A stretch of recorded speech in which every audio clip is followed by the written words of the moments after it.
Orang miskin sombong nggak pantas.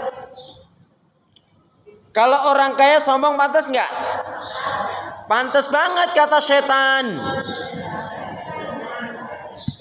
Ya. Kenapa? Setan tuh paling benci dengan orang yang kaya dermawan.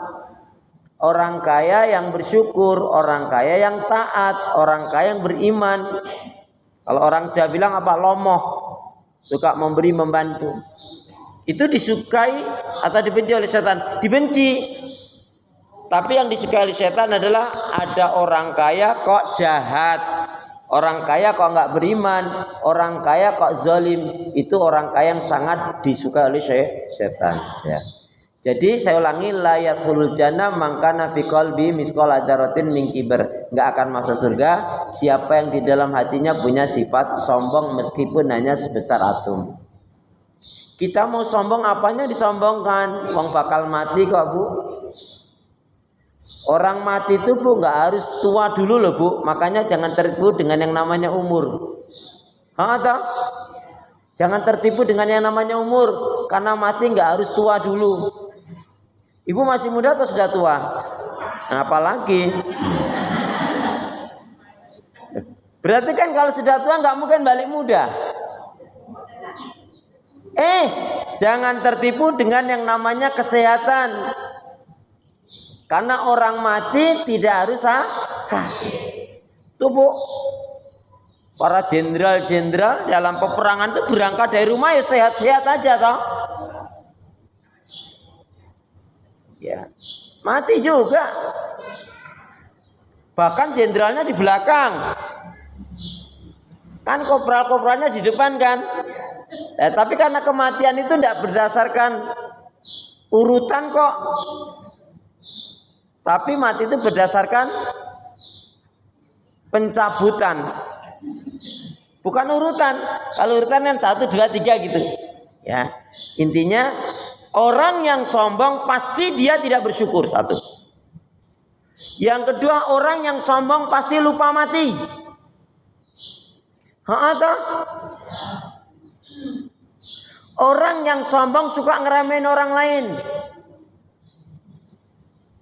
Dan naudzubillah min dzalik, orang yang sombong itu, Bu, jarang berdoa untuk kebaikan dirinya dan orang lain. Makanya innallaha jamil yuhibbul jamal al-kibru batarul haq wa ghamtun nas. Sesungguhnya Allah itu indah, suka pada keindahan, sombong itu menolak kebenaran dan meremehkan manusia. Ini hadis yang pertama. Kita bisa menjalankan sholat, kita bisa berpuasa, kita bisa sedekah. Kita bisa melakukan kebaikan-kebaikan ini, Bu, bukan karena kita sahur, bukan karena kita makan, bukan karena kita sehat, bukan karena kita punya uang, bukan karena obat, tapi karena Allah Subhanahu wa ta'ala. Hadza min fadli Rabbi. Ini adalah merupakan nikmat karena dari Allah. Ada, Bu, kuat olahragawan, badannya sehat, yang dimakan yang mahal-mahal bergizi dan protein, tapi dia nggak kuat puasa karena dia nggak beriman. Ya, alhamdulillah iman yang Allah berikan kepada kita, hidayah Islam dan iman ini harus kita syukuri. Kenapa? Karena ini adalah apa? Ini adalah tiket awal untuk menuju surganya Allah. Wassalamu ala manittaba'al huda, kata Allah. Keselamatan itu Allah akan curahkan, limpahkan, berikan bagi orang-orang yang mengikuti petunjuk hidayah Allah Subhanahu wa ta'ala. Makanya iyyaka na'budu wa iyyaka nasta'in. Bu, ini kan unik. Kita disuruh oleh Allah beribadah, tapi juga disuruh oleh Allah minta pertolongan. Ya kan? Iyyaka na'budu, ya Allah, hanya kepada Engkau kami beribadah, wa iyyaka nasta'in, dan hanya kepada Engkau pula ya Allah kami mohon pertolongan. Makanya, Bu, doa yang habis sholat itu jangan pernah Ibu tinggalkan. Gimana doa habis sholat? Gimana doa habis sholat? Jangan tanya doa yang mana. Bismillahirrahmanirrahim. Allahumma a'inni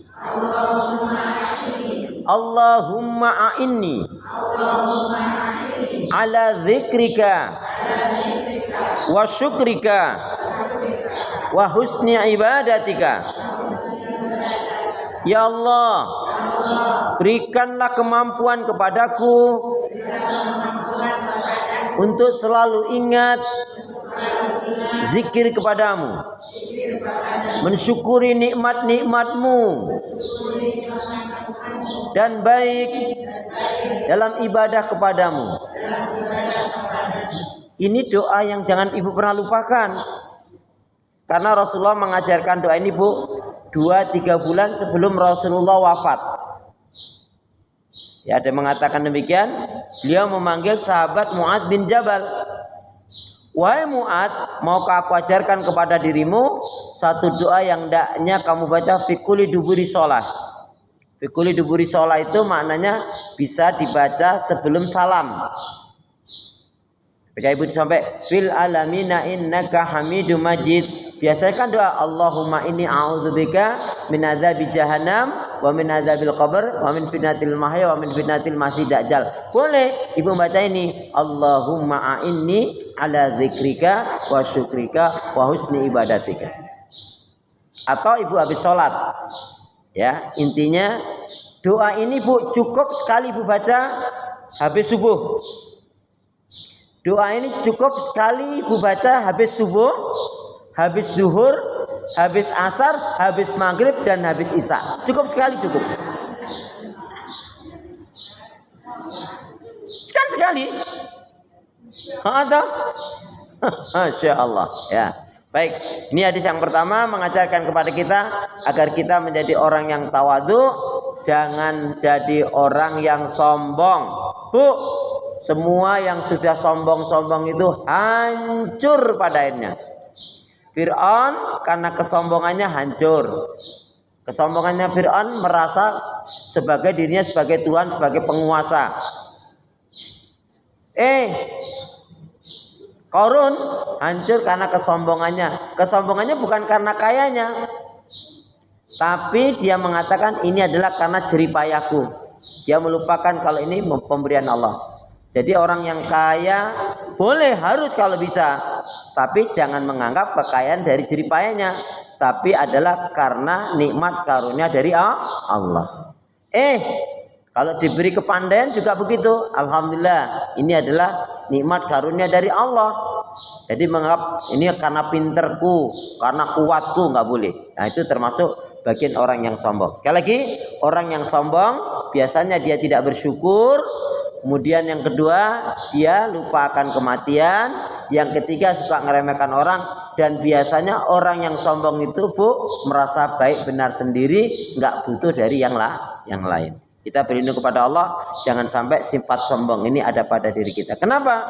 La yadkhulul jannah man kana fi qalbi misqala dzarratin min kibr. Enggak akan masuk surga siapa yang dalam hatinya punya sifat sombong meskipun hanya sebesar atom. Baik.